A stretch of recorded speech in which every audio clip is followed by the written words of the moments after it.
seja bem-vindo ao canal Pensando Bem. Eu sou o presbítero Daniel Vitor e este é o Momento IBAD.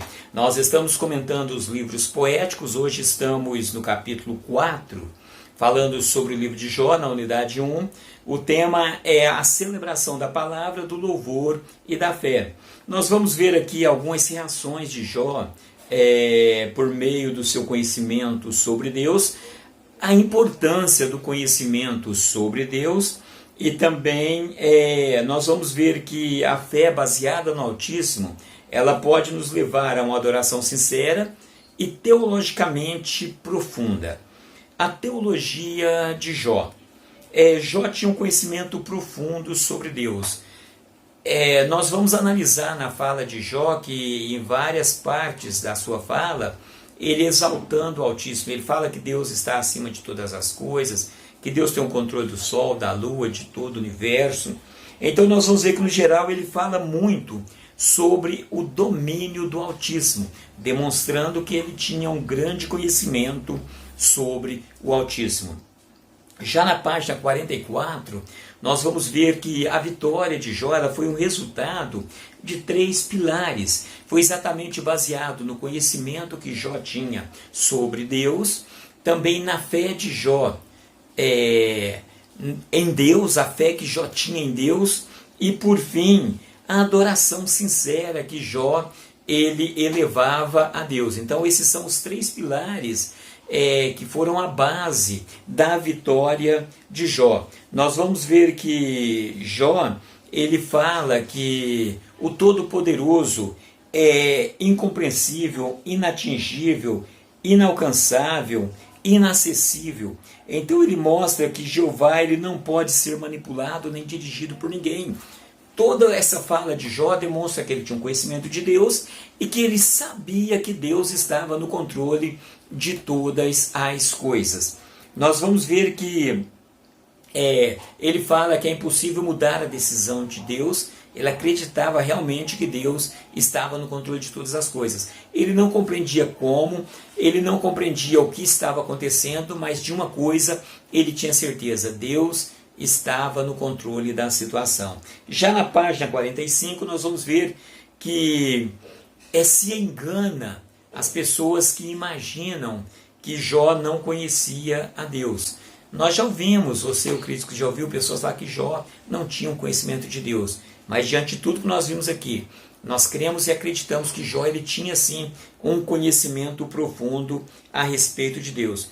O que acontece é que depois da sua experiência, Jó ele passa a ter um conhecimento mais profundo. Nós vamos ver em Jó 42, no verso 5, que ele diz o seguinte: antes eu te conhecia de ouvir falar, isso é, eu te conhecia pelo que as gerações passadas vieram passando e chegou até a mim. Agora hoje eu tive a oportunidade de contemplar os seus feitos. Quer dizer, eu não conheço mais apenas pelo que eu ouvi, mas eu conheço pelo que eu vi, pelo que eu senti, pelo que eu percebi. Então hoje o meu conhecimento sobre Deus, ele foi ampliado. É isso que aconteceu na vida de Jó. A fé de Jó. A fé é definida na Bíblia como a certeza de coisas que se esperam e a prova de coisas que não se veem. Nós vemos que na vida de Jó, ele estava tendo uma fé mesmo diante do impossível, porque o que ele via, o que ele sentia, era algo terrível. No entanto, a sua fé não foi abalada. Aqui ainda na página 45, nós vemos o último parágrafo, que vai dizer que algumas pessoas confundem a fé com o sentimento. Isso é, se eu estou me sentindo bem, a minha fé está grande. De repente, eu não estou sentindo bem, aí a minha fé diminui. A nossa fé, assim como a fé de Jó, não pode estar baseada em sentimentos, porque o sentimento ele muda a todo momento. Hoje eu estou feliz, nesse momento eu estou feliz, daqui a pouco eu posso estar chateado, eu posso estar triste, porque o sentimento ele muda a qualquer momento. O sentimento diante de qualquer notícia ele pode mudar. Agora a nossa fé não, assim como a fé de Jó. Nós vemos que Jó, no início do livro, ele tinha uma fé muito grande em Deus, ele fazia sacrifício pelos seus filhos, ele era temente a Deus, ele se desviava do mal e ele tinha uma fé inabalável. de repente a sua vida virou do avesso. Jó continuou tendo a mesma fé em Deus. Então nós vemos que a fé de Jó não estava baseada em sentimento. Isso é muito importante você observar. A fé de Jó não estava baseada em sentimento, mas estava baseado em uma confiança que ele tinha no Altíssimo. Como eu já disse, ele não sabia como nem quando, mas ele sabia que o Altíssimo ia se levantar. Nós vamos ver aqui na página 46 que ele diz: eu sei que o meu Redentor vive, e um dia ele vai se levantar para tomar a minha causa, para julgar a minha causa. Então a fé de Jó estava baseada nessa confiança e nessa esperança que ele tinha em Deus. E assim deve ser a nossa fé. Nós devemos ter esperança em coisas que mesmo que nós não conseguimos palpar, mas se nós confiamos em Deus, nós acreditamos que no momento dele, ele vai fazer. A gente não sabe como nem quando, mas a gente confia nesse Deus Todo-Poderoso. A fé e o conhecimento sobre Deus. Nós já falamos que Jó ele tinha sim um grande conhecimento a respeito de Deus. E aqui nós vemos na página 46, a fé e o conhecimento de Deus, vai dizer que alguns afirmam que precisamos crer para compreender. Quem pensa assim está defendendo a irracionalidade da fé. Eu me lembro de um livro que diz que crer também é pensar. Então a fé não é irracional. Ninguém vai crer se não conhecer a Deus. Você crê porque você conhece a Deus. Você crê porque você ouviu falar de Deus, e ao ouvir falar de Deus, a Bíblia fala que a fé vem pelo ouvir e ouvir a palavra de Deus. Você ouve a palavra de Deus, você ouve falar de Deus e a sua fé vai sendo acrescentada. Então é dessa forma que a nossa fé ela aumenta. Então não tem como desassociar o conhecimento espiritual da fé. Quer dizer, você precisa ter o conhecimento espiritual a respeito de Deus para que você possa ter a fé. A fé não é irracional. Eu tenho fé porque eu simplesmente tenho fé e pronto. Não. Você tem fé porque você conhece a Deus. Jó tinha fé porque ele conhecia a Deus. Nós vamos ver na vida de Abraão, que Abraão, quanto mais ele foi conhecendo a Deus, mais a sua fé foi sendo ampliada. Então, não tem como ter fé sem ter o conhecimento de Deus. As duas coisas andam juntas. É por isso que a Bíblia diz: conheçamos e prossigamos em conhecer a Deus. E é esse conhecimento que vai acrescentar a nossa fé e a nossa confiança. O louvor em Jó.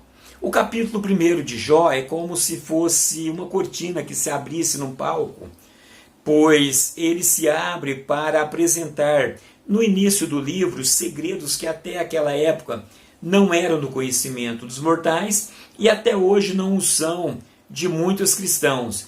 O conhecimento que Deus e Satanás têm dos seres humanos, quer dizer, eles conhecem, tanto Deus como Satanás conhecem o ser humano em detalhes. Também sobre a batalha espiritual e a comunicação no mundo espiritual entre o Todo-Poderoso e o diabo, e as estratégias que Satanás usa para fazer o justo sofrer e seus objetivos com esse sofrimento. No final do capítulo é-nos revelado um dos maiores segredos, a vitória através do louvor.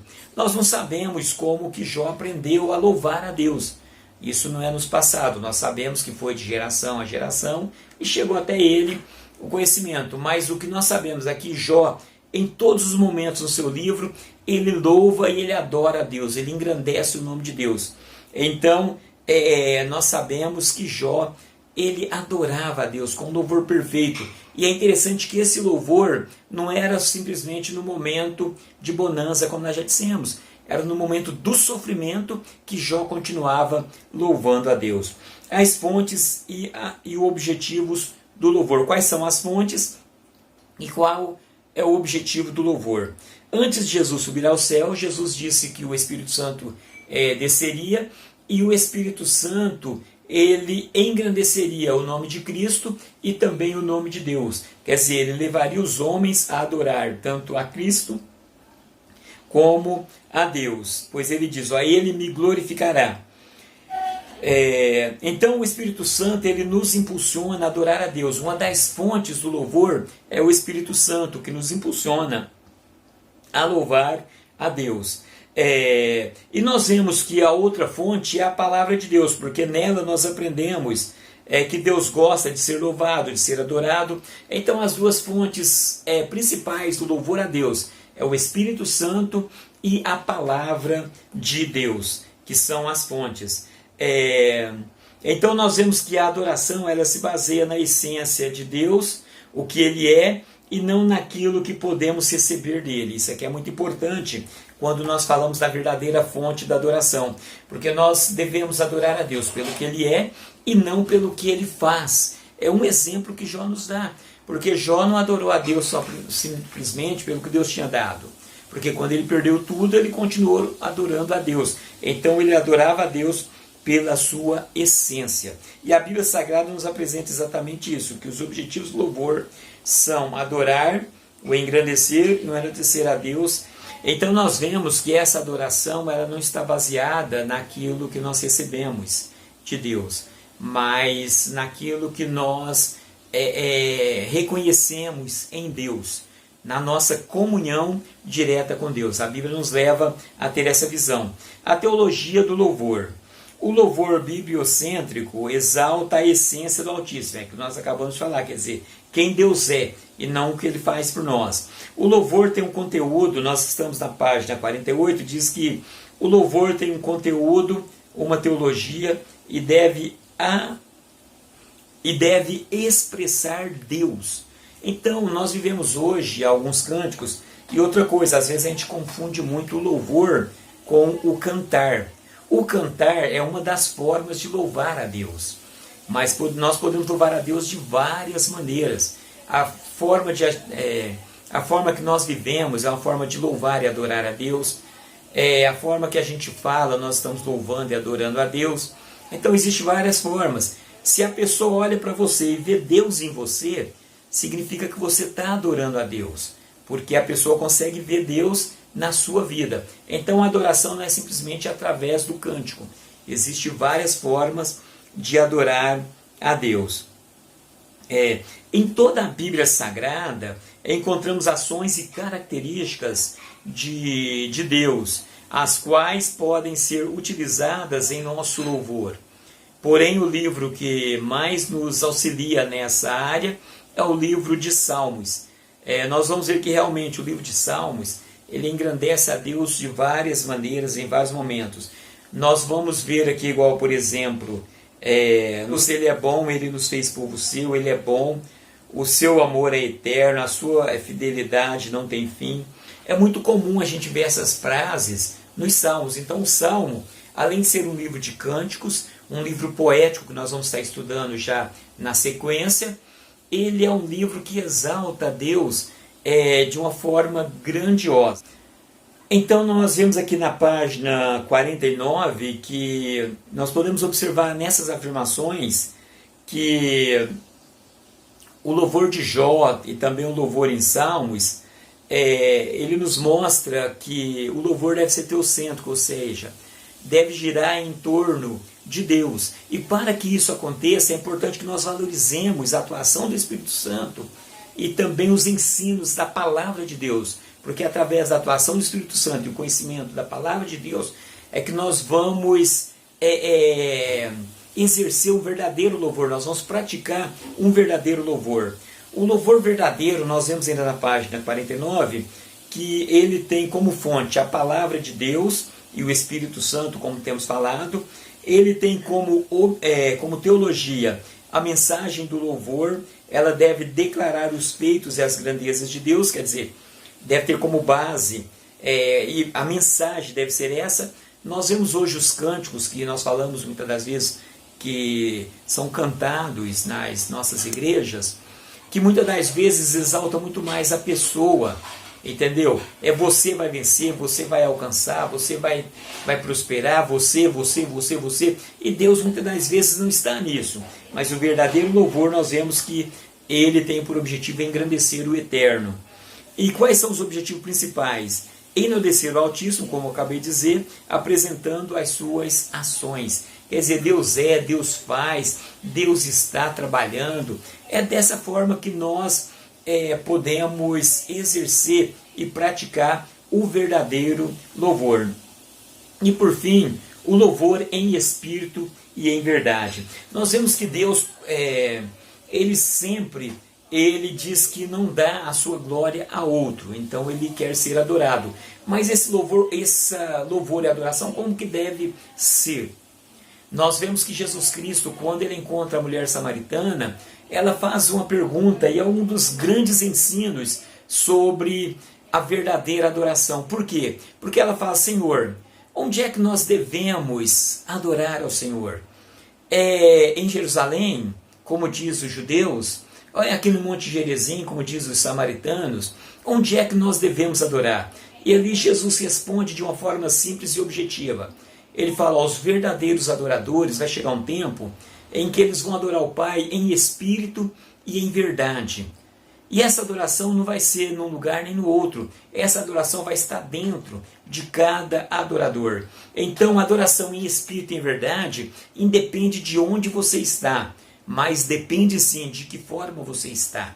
Essa adoração ela parte de cada indivíduo e parte de dentro para fora. Então, como eu já disse e repito, independe se você está num templo ou se você está na rua. Essa adoração ela deve ser em espírito e em verdade. Essa adoração ela é feita com um coração sincero, um coração puro diante de Deus. E é dessa forma que nós devemos adorar a Deus. Da forma que Jó adorou. Jó não estava num templo. Jó não estava vestido de terno e gravata, não. Jó estava quase que despido, Jó estava cheio de lepra, Jó estava se arranhando, Jó estava sentindo muita dor, Jó estava ouvindo palavras ruins dos seus amigos, mas diante de tudo isso, Jó simplesmente adorava. Então esse é o verdadeiro louvor, porque o louvor de Jó não partia do que acontecia do lado de fora, mas partia do que acontecia dentro dele. É aquilo que o próprio Jesus falou: aquele que crê em mim, rios de água viva fluirão de seu ventre. E essa adoração é esse rio de água viva que vai sair de dentro de nós para fora. Então nós vemos aqui, ó, que diante das verdades aqui apresentadas, podemos concluir que em Jó encontramos riquezas teológicas sobre a fé, o louvor e o conhecimento de Deus. E que sem o sofrimento de Jó seriam informações que para o estudante de teologia não teriam valor algum, não teria o valor que hoje é dado a ela. Então perceba a importância do sofrimento de Jó, porque esse sofrimento nos trouxe conhecimentos fantásticos, e o entendimento só se tornará claro se analisarmos minuciosamente as ações, as reações de Jó diante da crise e diante das críticas. Então o verdadeiro louvor é dessa forma, irmãos. Mesmo quando nós olhamos as ações de Jó, nós percebemos como que deve ser o verdadeiro louvor. Nós estamos encerrando por aqui, estaremos trazendo na sequência o último capítulo dessa primeira unidade, falando sobre a soberania divina. Fiquem com Deus e até o nosso próximo encontro.